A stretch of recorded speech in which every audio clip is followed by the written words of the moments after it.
السلام عليكم ورحمة الله وبركاته. نحمده ونصلي على رسوله الكريم، أما بعد، فأعوذ بالله من الشيطان الرجيم. بسم الله الرحمن الرحيم. وما أرسلناك إلا رحمة للعالمين. صدق الله العظيم.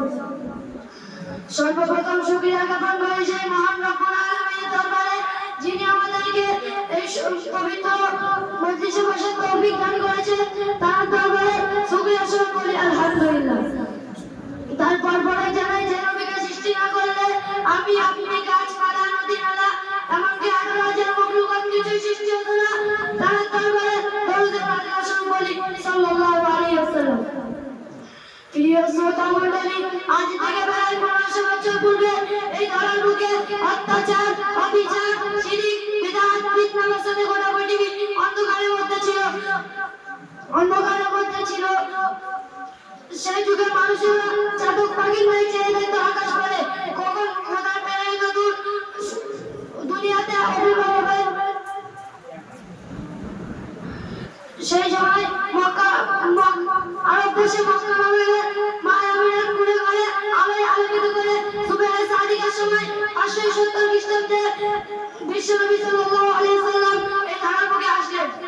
তিনি এমন একটি যুগে আবির্ভাব হলেন যে যুগে মানুষেরা ছিল সিংহের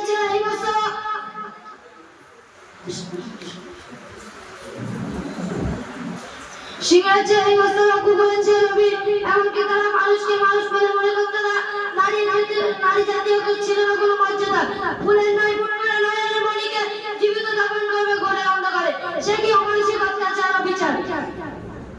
সেই সময় অশান্তির বার্তা দূর করতে, শান্তি ফিরিয়ে আনতে নিপীড়িত, লাঞ্ছিত, বঞ্চিত, অপমানিত, দুর্বল মানুষের পাশে দাঁড়িয়ে শান্তি ফিরিয়ে আনলেন তিনি। এমনকি 63 বছর জীবনে কোনো মিথ্যে কথা বলেননি। তার কথাবার্তা ছিল নম্র, ভদ্র, মুক্তওয়ালা। তার জীবন ছিল জন্মের চেয়ে পরিষ্কার, সূর্যের থেকে উজ্জ্বল। তাই তো মক্কার বেঈমান কাফেররা এক বাক্যে মেনেছিল যে মুহাম্মদই জনপ্রিয় নেতা। উপাধি দিয়েছিল যে আমরা তাই সত্যবাদী। আমরা যদি বিশ্বনবীর আদর্শে হতে পারি, তাই সুসম্মানিত হতে পারবো। আল্লাহ পাক রব্বুল আলামিন যেন আমাদেরকে সেই তৌফিক দান করুন। আমিন সুম্মা আমিন।